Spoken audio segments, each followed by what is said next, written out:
Good evening, everybody. It's me, Jamie here. Really pleased to be able to present this to you tonight, the community meeting. It was really unfortunate that we had to call off last week's community meeting due to COVID-19, and we really felt it was time that we re-engage with the community, especially for the flood-affected victims, in terms of the services, and give them an update on where we're at with recovery. So we come up with an innovative way of doing that, and that's what this is all about tonight. I hope you're all looking after yourselves in level 4 and looking after each other and your neighbours and that as best you can while maintaining that the level 4 protocols. Having the lockdown just as we were getting into the recovery has certainly been a difficult time for everybody, and council and myself and the whole team down at the emergency centre really acknowledge that and think you're actually doing a really good job of sticking together and staying quite positive from what we can gather. It's even tougher, of course, though, for those who are worried about their homes and the rehabilitation of the flood damaged properties that they're currently not able to occupy. So there's a lot of effort going in, and I wanted to reassure everybody that there is a lot of effort going in the background, despite level 4 lockdown, to get those to get that recovery process continuing and to get as many people back into homes as soon as we can.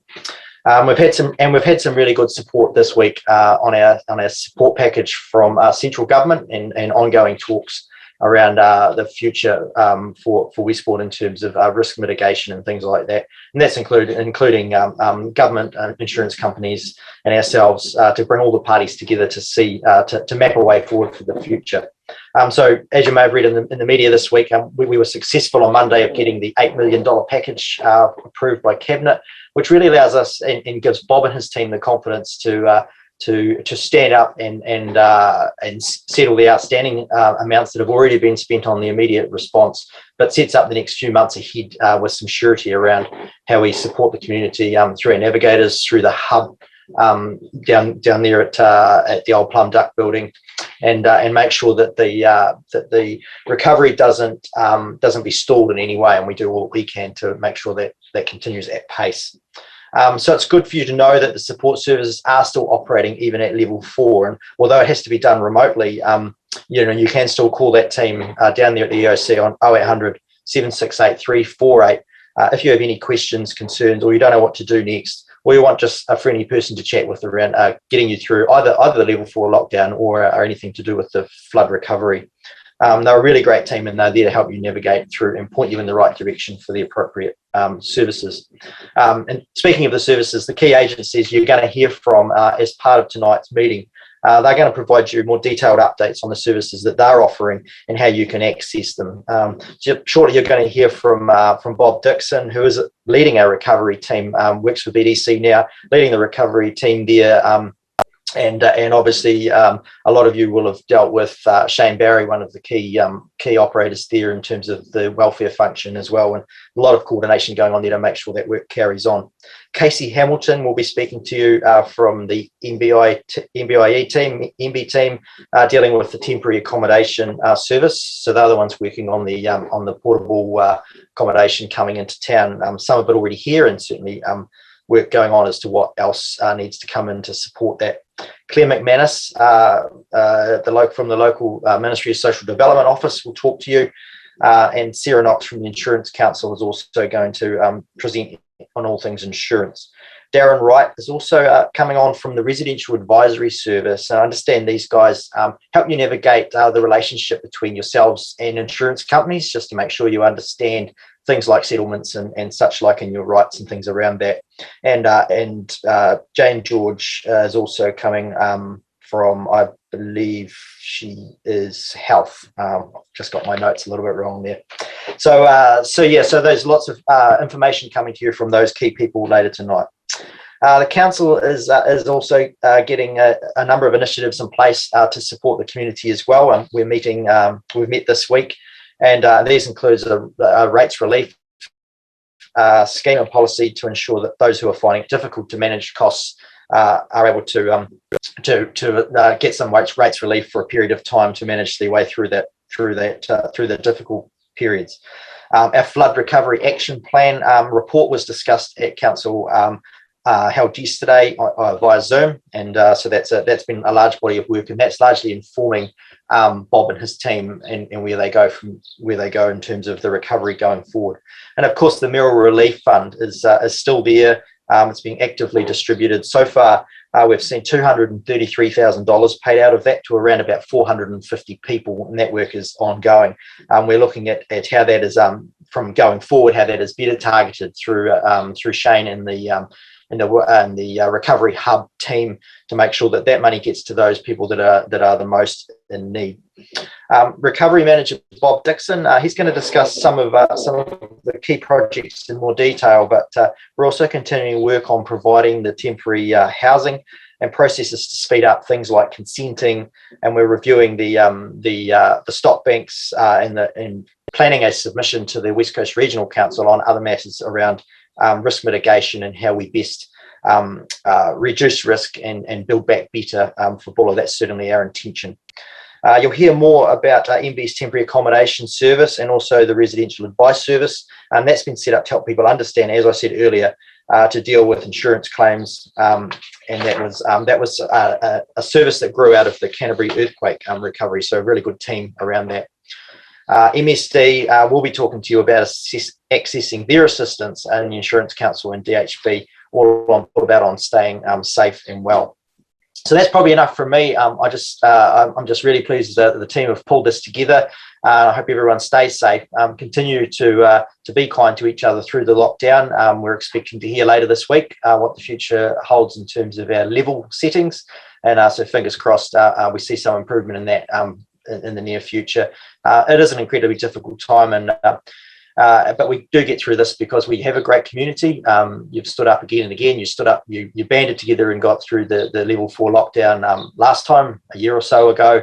You pulled together for the floods, and you're certainly pulling together again now. And I just all I can do is encourage you to if you're worried, anxious, or stressed out, there's the 0800 number there. We're all there helping. There's a lot of people getting in behind us, and there is great progress being made. So hope you enjoy hearing from the other speakers tonight, and I'll no doubt hear from you again in the not too distant future. Thank you. Hello everyone, Bob Dickson, Recovery Manager here. After making good progress getting initial support to the community and opening channels for people to access ongoing support, we're now well underway with the planning and recovery rebuild stages. We want everyone to know that this work is going on throughout the COVID Alert Level 4 announced last Tuesday. Work on looking after people's welfare is still an ongoing priority for us. The community hub location will remain closed until Alert Level 2, but we don't want people to feel isolated. Anyone who needs help and a friendly person to talk to can call 0800 768 348. That's 0800 768 348.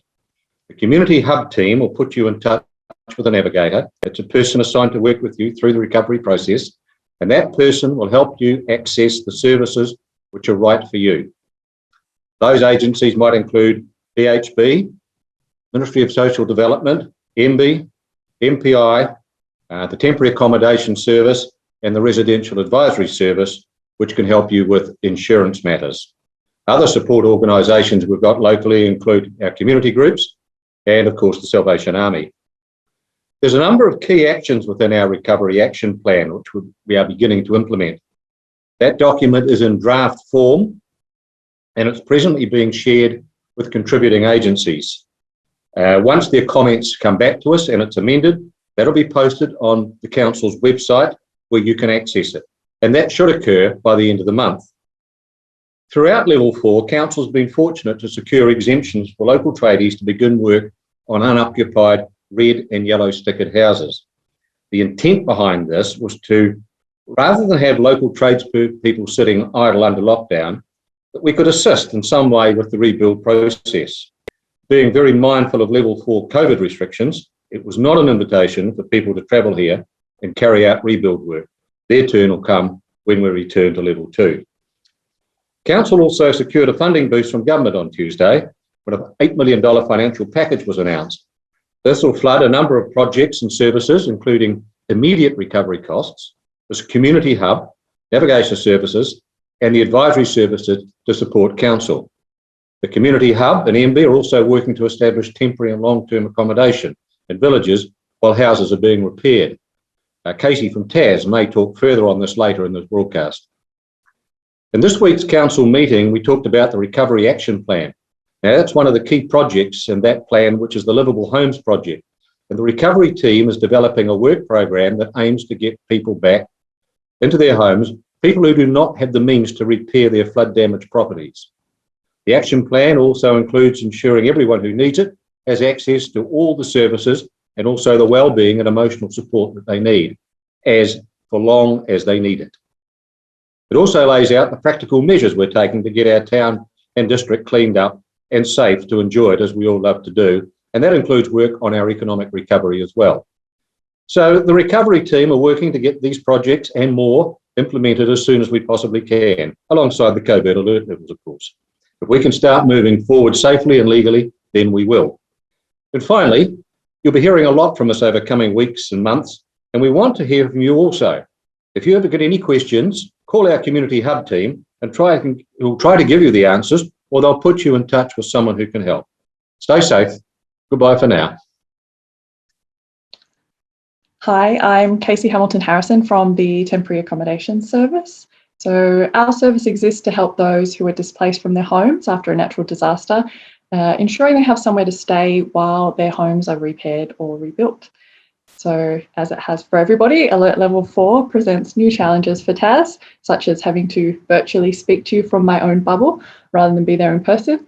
But that won't affect our ability to support those who need TAS support in these times. So far, TAS has been actively working to support over 150 households who have registered with us. What we've done to support those houses includes bringing 16 portable cabins to Westport and working with council to identify suitable land to place these cabins on safely. We've also got another 4 cabins that are on the way, on the road. We've brought 15 motorhomes into the region under Level 4 precautions, which are currently placed on the Kiwi Holiday Park. We're preparing those people to move in, and that's obviously got to be done in a COVID safe way. So we're just working through that at the moment. And we continue to support the people who are currently in hotels and motels around the region with TAS accommodation. We're also working to ensure that more accommodation comes to the area. And we want that to happen as quickly as possible, but sometimes these things take a little bit of time. We know that you want to stay as close to your home as possible. So most of this work includes bringing more portable cabins and more motorhomes to the area so that you can live on your land if it's suitable for you to do so. COVID has thrown a spanner in the works for everybody. So under Alert Level 4, TAS is obviously adhering to the guidelines. We're working with households to ensure that they've got what they need in these times. We understand that some people's situations might have changed when we went into lockdown. So we're working with people to make sure that they've got what they need.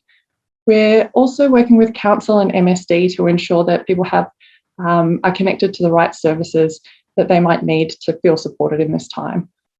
If you're already in TAS accommodations, particularly in the hotels and motels, we just want to remind you to stick to your bubble and to wear your mask in areas where you might run into people who are outside your bubble. That includes reception areas, kitchen areas, and any shared areas that you might have to walk through to get to your room.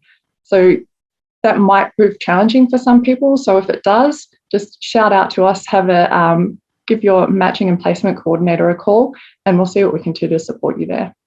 So for those who haven't registered with TAS yet, we still are accepting registrations for those who have been affected by the flood and need help finding temporary accommodation. So even if you have accommodation now, but think you might need accommodation down the road when your house is being repaired, reach out to us now so that we can have you on the books and we can start thinking about what options we might be able to get online for you when the time comes. So there are a few ways that you can reach out to us. So you can visit our website, which is www.tas.mbie.govt.nz. Sounds like quite a string of letters when you say it like that, but it's tas.mb.govt.nz. We also have a free phone number, which is open from 8:30 to 4:30 during the week. So that is 0508 754 163. And you can also email us if that's your preferred way of operating, and that is westcoast.tas Tempaccom, so TEMPACCOM at mbie.govt.nz. All of that's on the website if you weren't able to grab a pen quickly enough. Just to give you an idea of what happens when you do call us. So we will do a needs assessment with you to understand what kind of accommodation might work for you and your family, understanding what special requirements you might have, such as accessibility requirements or medical requirements, and then we work with you to find what the best solution is. So this could be a cabin, it could be a motorhome, it could be on holiday park, it could be in a hotel. We'll present to you the options that we have available and you'll be able to choose what works best for your family. There might be, there's often compromises, but you're the person who knows what compromise is going to work best for your family. So we like to empower you to make that choice. Your matching and placement coordinator will work with you to make sure that process goes nice and smoothly for you. So I just want to kind of end by saying that the resilience that the people that I've met when working on the West Coast has just been, it's been quite extraordinary for such a small population and some remote geography. It really is an amazing place, and the people that I've been working with have been truly extraordinary. But this resilience is a really good strength. But I just want to encourage you that if you think you need help, to please reach out to us. TAS is here to support you. We are here to help you find that temporary accommodation if that's something that you need. So please do reach out to us if you need, and stay safe in your bubbles. Hi Westport, I'm Claire McManus, the Service Centre Manager for the Ministry of Social Development here in Westport. It's been a real privilege to serve our community throughout this crisis. We were at the Information Hub in Westport from the outset, and we had our doors open throughout, including in the weekends when the demand was high. We also had staff come in from around the top of the South region to enable us to keep up with the demand, and it also really helped our local staff look after their families and their own flood-affected properties. MSD is an integral part of this community, and we're here to stay. We are very well connected with many social service agencies in the Bulla, many of which I'm sure you've become familiar with over the past 6 weeks. Unfortunately, we're now faced with another set of challenges, and Alert Level 4 has meant that we have had to close our doors temporarily. We will still be closed during Alert Level 3 also. However, MSD is fully operational at the time, and we can be contacted on 0800 559 009, or you can log into your My MSD account if you have one, or you can check the Work and Income website. I would also like to remind you that the best source of information throughout Alert Level 4 is the official government COVID website, and that's www.covid19.govt.nz. Take care, everyone. We are looking forward to seeing you as soon as we can reopen our doors safely, and we'll be working really hard to support our community with this response and keep our great wee town moving along. Bye-bye. So kia ora koutou, ko Sarah Knox aho. I'm the Consumer Affairs Manager at the Insurance Council of New Zealand, or ICNZ. ICNZ works for and with all insurance companies involved in the Westport recovery, and we own the Fair Insurance Code, which is a type of conduct guide and sets out insurers' obligations to you beyond your individual policy. So first, let me say, we are all really feeling for you in Westport. We know, insurers know, many of you are out of your homes and living in less than ideal situations. Insurers are sort of acutely aware of this and are working really hard behind the scenes to make sure your recovery is as quick as possible. So I wanted to reassure you that despite the COVID restrictions, meaning there's no face-to-face contact, insurers are open for business, with all insurers mobilised and working from home. So they've all got their business continuity plans in operation to support you, which means all the claims call centres are operating as normal. So if you have a question about your claim, you can actually call your claims handler or your assessor. You should have their email address, you should have their phone number, and they'll be able to help you. So they are really, I can't stress enough, they're your first port of call with an insurance question that you might have. We know from other flood experiences that it's really tempting to compare your progress with your neighbours and to listen to what perhaps their insurance company has told them. I can't underline enough that the source of truth of your insurance claim is your insurance company, because each situation is different. Your policy will be different. So really, they are the ones that you should be asking your questions to and listening to if you have any questions. If you have over the COVID time an urgent need or health and safety issue to do with your home, you still can call your insurer and they'll explain under their current alert level restrictions what they can do for you. If it's a matter of weather tightness, for example, insurers will be able to assist you, so don't hesitate to get hold of them if you've got any kind of new or emerging issues. You may know insurance companies are essential workers nationally, and for Westport, they've been given an exemption for tradies to work on uninhabitable red and yellow stickered homes during the lockdown.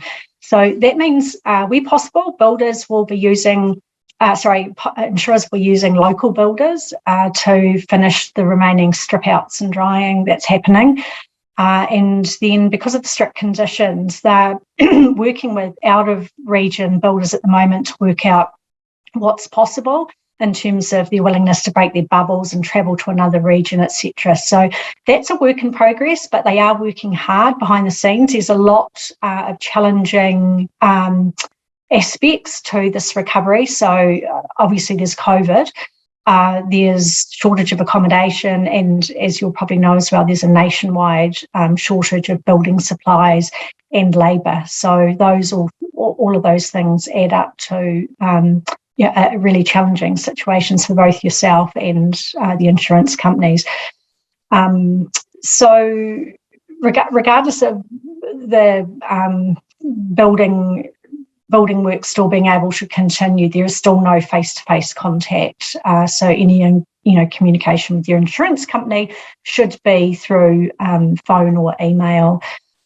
And finally, for those customers that are IAG customers, you'll know that in the old Ray White building, there was a pop-up shop where you could go face-to-face and see your insurance company. That's obviously closed during the lockdown, and they have advised that they will be opening that up again as soon as it's possible to do so in a safe way. So finally, my summary is to contact your insurance company, and they are open for business, willing to help you, and they're fully aware of the urgent need to continue with the recovery in Westport, because we know you're all hurting. Ngā mihi nui. Kia ora, Westport, and thanks for coming along tonight. My name's Darren Wright. I work for the Residential Advisory Service across here in Christchurch, and we are a free and independent advisory service that has been set up by the government to help people with their insurance claims. We have been around for quite a long time. We've helped around 10,000 people in New Zealand with different sorts of insurance claims, ranging from the Edgecombe floods through to the Ohau fires, and obviously floods in Rotorua and Napier. So unfortunately, we have helped people in your situation many times before, and now we're really keen to try and help you guys.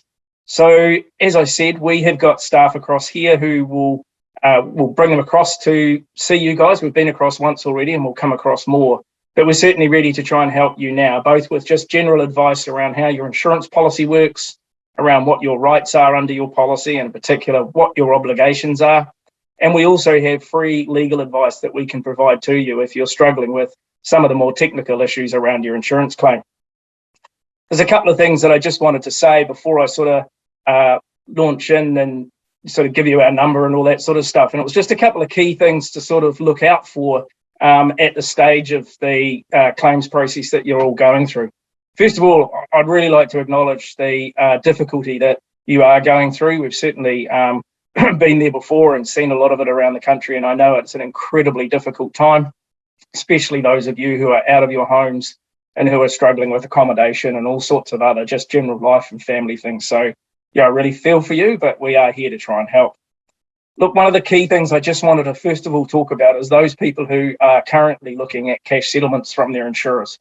It's really, really critical that anyone who is looking at a cash settlement and who's received an offer of a cash settlement from their insurance company get some advice.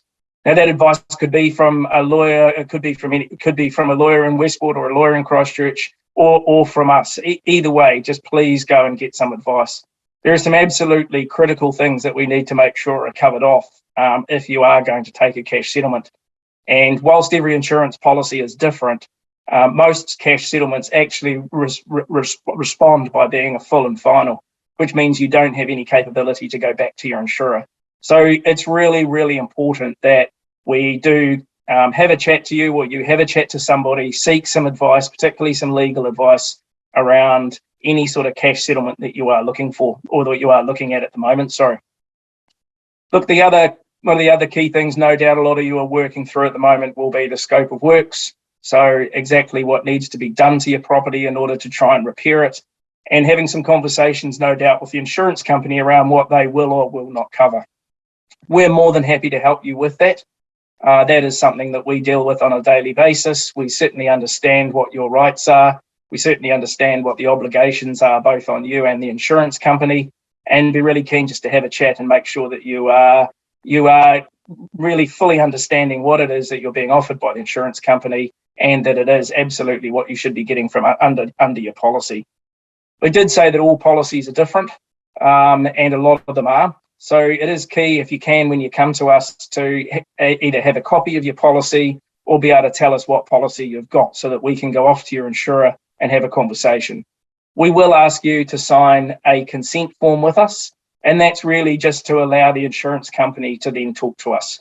So once you first make contact with us, we will get a consent form to you, and then once you've filled that out and signed that, you can send it back to us. And all that does is it allows the insurance company under the Privacy Act to talk to us, and certainly allows us to then try and step in and help you with a lot of the issues that you're no doubt struggling with.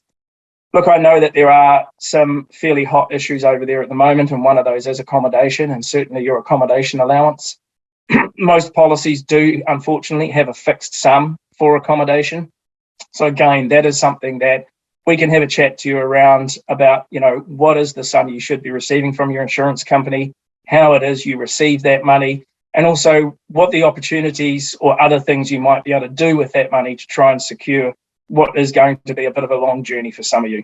So look, more than happy to talk to you, to try and do what we can to help you. As I say, we've helped around 10,000 people throughout New Zealand with insurance issues over the last 8 or 9 years. And that has ranged from earthquakes through to flooding, through to fires, but definitely keen to try and help you as much as we possibly can. We have been across to Westport. We did manage to get across there and have a look just before the lockdown happened. And as soon as this lockdown is finished, we'll come back across. We were scheduled to be there last week, but unfortunately with the lockdown, we couldn't. But as soon as we get down to a level that allows us to travel, we'll come across and see you, because I know that a lot of you will probably want us to have a look at your property and to show us the things that you're concerned about. One of the other issues that no doubt you're starting to hear from your insurers is words like betterment, where they're starting to talk about, how the insurance policy responds and what they consider might be betterment. That again is something we'd be pretty keen to have a chat to you about, because it is quite closely linked into the consenting process. Most insurance policies require the insurer not only to repair the property, but to also repair it up to the standards of today if it requires a consent and if it triggers those sort of consenting issues. So again, that's something that we're really keen to have a chat with you about. So anyway, now cutting to the chase, we can be found online at the residentialadvisoryservice.govt.nz, or the most simplest way is just through our free phone number, which is 0800 777 299. Let me just say that again. It's 0800 777 299. If you call that number, you'll come through to our call centre, and they will be able to process your application for you and get you through to either one of our claims handlers or one of our lawyers, who will then call you back and start working with you on what your issues are and how we can help. Look, again, I know lockdown is really difficult, and then on top of that, you've got some of you are out of your homes or in damaged homes. So I really feel for you, but we are here to try and help. Please give us a call if you need any assistance at all. Thanks very much. Have a good day. Bye. Kia ora koutou, Jane here from the West Coast DHB. I wanted to share a couple of messages about staying well and getting through this time we're in. Many of you will have heard about the 5 ways of wellbeing before. They are: be active, take notice, give, connect, and keep learning. The 5 ways are evidence-based, they're simple and they're accessible to everyone. We know that you are the expert in your wellbeing, so find what works for you. Using the 5 ways also helps us grow in our expertise, as we need to keep wellbeing a priority when navigating tough times. Most people will get through the tough times well and even experience some emotional growth in the process. It's also really important we don't postpone joy. Don't wait for practical things to be better. It's really important to build joy every day, and the 5 ways are a sure way to do this. If you're looking for ideas for family activities while we're in lockdown, check out the Sparklers website and their 40 kapai ways. A minority will need more help, usually those who've had challenging lives beforehand. And there are a number of ways we can support you if you're needing more help. The free phone 1737 service is one way, and both GP practices are offering free visits for flood-related support. Either option can also then refer you on to our primary health organisation brief intervention counselling service that has both online and in-person supports to offer. We also have a team of staff from PACT, the Salvation Army, and the DHB working as interim navigators, and they can help you with making sense of the practical steps you need to take. You can reach them through the welfare line, which is 0800 768 348. And please remember, this is a marathon, not a sprint. So take care of yourselves and reach out if you need support. Kia kaha. Well, thank you very much for listening to that tonight. That's the end of our speakers. I really like to acknowledge and appreciate the effort they've all put in. We've pre-recorded this over the last sort of day and a bit. So we've all done this in front of our computers with no one to talk to, just staring into a camera. So each of the presenters has put in a great effort to provide the content they have for you tonight. So I hope it's answered a few questions and given you a bit of appreciation of the amount of work that's going on in the background as we progress through the recovery. Also, really want to appreciate and acknowledge the support that all of you are providing one another for starters, but also you're providing me and my council and our council staff and Bob and all the recovery team. The responses we're getting are really positive, and it helps drive the team along to really keep the recovery moving over the next few months. I also like to do a quick shout out in COVID level 4 to our essential workers, supermarkets, fireys, the police and co, the medical services, everyone that's working under level 4 to keep our community running. And the supermarket team, they really go over and above what you would expect from a normal service at the supermarket to make sure everyone's got the supplies they need. So I really appreciate that on behalf of everybody. So really, the only way this works going forward is if we all stick together. You're doing a great job so far, and I'll sign off now. Right after this, there'll be a page of credits if you missed any of the phone numbers or the websites and things that were being presented throughout tonight's presentation. You should be able to grab them off there. So best of luck, and we'll catch up again sometime soon. Good night.